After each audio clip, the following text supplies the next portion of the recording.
In 2019, the Mexican military had one of the most wanted cartel leaders in the world surrounded. They had him. Ovidio Guzman, the son of El Chapo, was inside a house in Culiacan, Sinaloa. Soldiers were at the door. The arrest was happening. And then, the Mexican government called it off. Not because they ran out of soldiers, not because Ovidio escaped. They called it off because within minutes of the raid beginning, the Sinaloa Cartel had deployed hundreds of gunmen across the entire city. They blocked roads with burning vehicles. They stormed the military base and took soldiers' families hostage. They shot down a military helicopter. In less than an hour, the entire Mexican city was held at gunpoint, and the government blinked. So let me ask you the question that millions of people around the world were asking that day. Who actually runs Mexico? On paper, Mexico is a fully functioning democracy. It has a president, a Congress, a Supreme Court, 31 states, each with its own governors, and a federal army. It has a GDP of over $1.3 trillion, making it one of the largest economies in the world. It hosts hundreds of multinational corporations. Mexico City is a thriving modern metropolis of 22 million people with a subway system, world-class restaurants, and a booming tech center. And that's exactly what makes Mexico so hard to understand. Because what's happening on the surface is not the whole story. The real story starts about 1,000 kilometers north, in places like Culiacan and regions where a different kind of government has been operating for decades.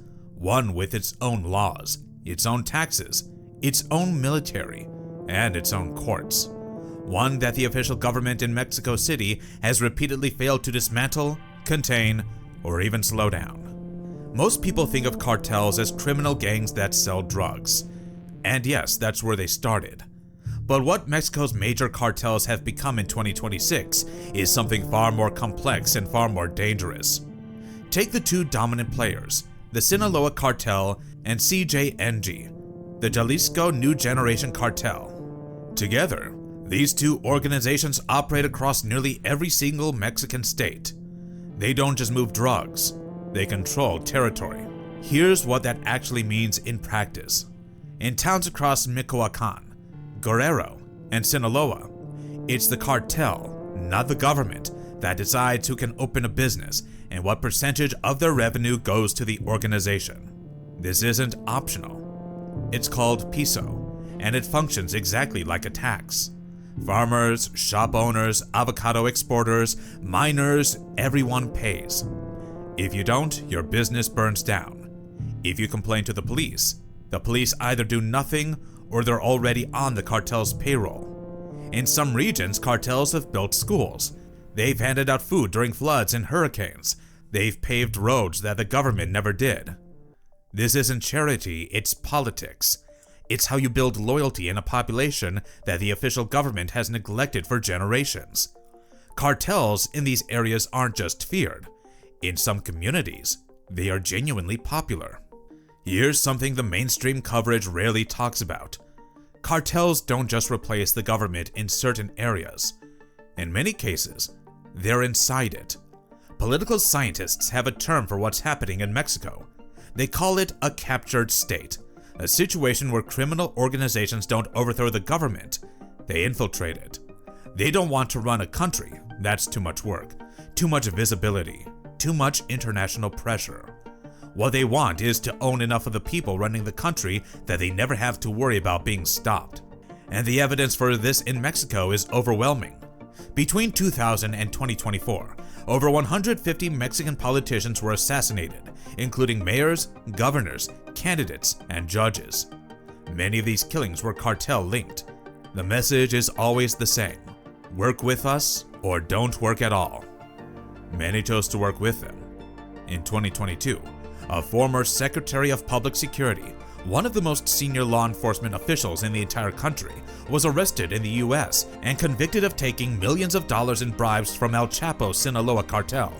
His name was Genaro Garcia Luna. He wasn't a low-level corrupt cop. He was the man in charge of fighting the cartels. He was the cartels. This is what a captured state looks like. It's not soldiers in cartel uniforms marching through Mexico City. It's a prosecutor who buries the right cases.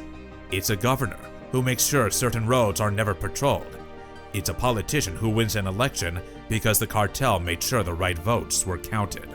There's one more piece of this story that almost never gets enough attention, and it's the role of the United States. The cartels are powerful for one reason above all others: demand. The United States is the single largest drug market in the world. Americans consume an extraordinary amount of cocaine, methamphetamine, heroin, and now fentanyl, and virtually all of it moves through Mexico. The money that flows back across the border, an estimated $20 to $30 billion per year, is what funds the weapons, the bribes, the infrastructure, and the armies. And those weapons, most of them were originally sold legally in the US. Studies have found that the majority of guns recovered at cartel crime scenes in Mexico were purchased at gun shops in Texas, Arizona, and California, and then smuggled south. The US is simultaneously the cartel's best customer and its best arms dealer. This is not a comfortable fact for American politicians, which is probably why it gets so little airtime compared to discussions of what Mexico should be doing differently. The reality is that the cartel problem in Mexico cannot be separated from American consumption, American money, and American guns. Any honest conversation about who runs Mexico has to include a hard look at who's funding them. So who actually runs Mexico? The Mexican state still exists. It still functions in meaningful ways in major urban centers.